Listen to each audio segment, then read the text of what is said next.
अभिमान आहे मला तुझा आणि खूप नशिबवान आहे मी की तुझ्यासारखा पती मला मिळाला. खरंच ते प्रेम मी शब्दात व्यक्त नाही करू शकत. तुझ्यासोबत माझं लग्न झालं हे मी माझं भाग्यच समजते.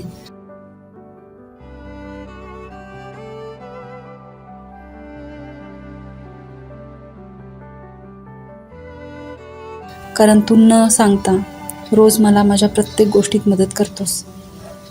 आणि फक्त मदतच नाही करत तर मनामधील भावना ओळखून तसं वागतोस आणि त्याची मला जाणीवसुद्धा होऊ देत नाहीस. मला तर त्या मुलींची दया येते ज्या नेहमी नवऱ्याची तक्रार करत असतात. आपण जर निस्वार्थी मनाने प्रेम केलं तर पुरुषसुद्धा आपल्यापेक्षाही जास्त जीव लावून प्रेम करतात. आणि पुरुषाचं मन हे खूप हळवं असतं हे कळतच नाही. हल्ली तर लोक इतके स्वार्थी झाले आहेत की आपलं कोण आणि परकं कोण यामधील जाणीवसुद्धा होऊ देत नाहीत. काही लोक तर क्षणिक सुखासाठी आपल्या माणसांना कायमचं गमावून बसतात.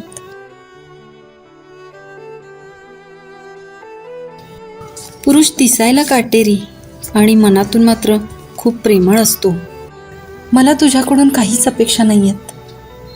फक्त मला परकेपणाची जाणीव कधीच होऊ नये याची काळजी घे. मी माझे सर्वस्व तुला दिले आहे आणि ते तुझेच असेल.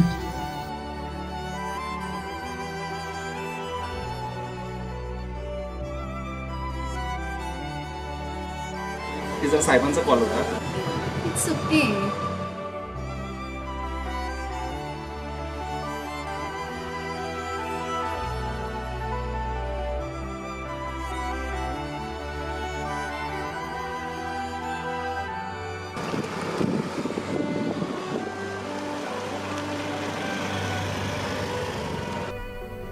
आज आपण फिरून आलो.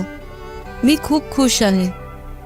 पण आज जर एक मला गुलाबाचे फूल मिळाले असते तर मी तृप्त झाले असते.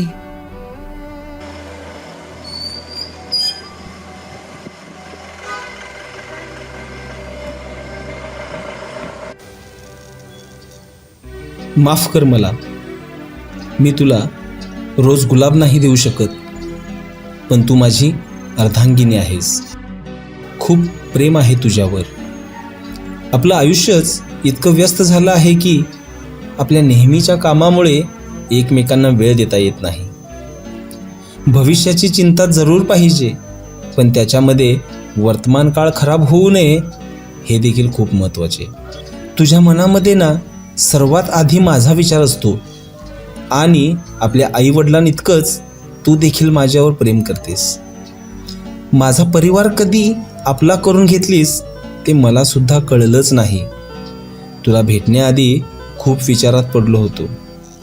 हल्ली ना प्रेमापेक्षा पैसा, नोकरी याला महत्त्व देणारी लोक आहेत. घमेंडी, अहंकारी मुलगी मिळू नये इतकीच माझी अपेक्षा होती. पण तू तर असलेला स्वतःचा जॉब सोडून माझ्यासाठी आपल्या इच्छा मारलेस. कधी तुला आपल्या पैशाची, नोकरीची घमेंड आली नाही. तू नेहमी पैशापेक्षा प्रेमाला महत्त्व देणारी मुलगी आहेस आणि हेच माझ्यासाठी खूप महत्त्वाचे आहे. म्हणून माझं सर्वस्व तूच आहेस.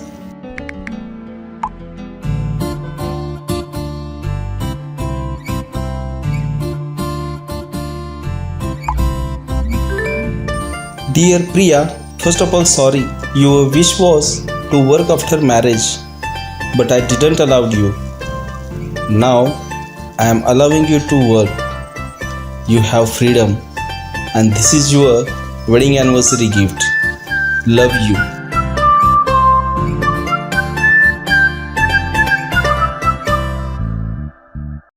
भारतीय कुटुंब व्यवस्थेमध्ये पुरुषप्रधान संस्कृतीनुसार रूढी, परंपरा व जातनिहाय नोकरी अथवा व्यवसाय करण्याची मानसिकता 21व्या शतकात देखील जोपासली जात आहे.